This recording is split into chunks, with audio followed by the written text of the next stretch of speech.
Hello everyone, రవ్వ లడ్డు చేశాను. నోట్లో పెట్టుకుంటే ఇట్టే కరిగిపోతున్నాయి, అంత టేస్టీగా ఉంది. ఇవి చేసి 1 వీక్ అవుతుంది.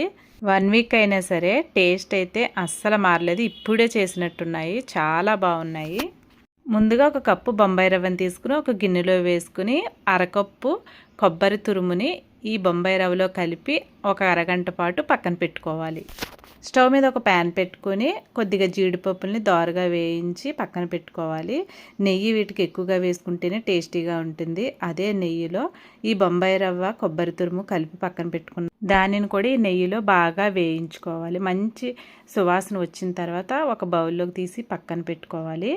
అదే ప్యాన్లో అరకప్పు పంచదార వేసి కొంచెం వాటర్ వేసి తీగపాకం వచ్చేంత వరకు మరిగించుకుని ఈ రవ్వను అందులో వేసేసి కొంచెం ఇలాచీ పౌడర్ కూడా వేసుకుని గోరువెచ్చ అయిన తర్వాత ఈ విధంగా రవ్వ లడ్డూని చుట్టేసుకుంటే మంచి టేస్ట్తో సూపర్గా ఉంటాయి.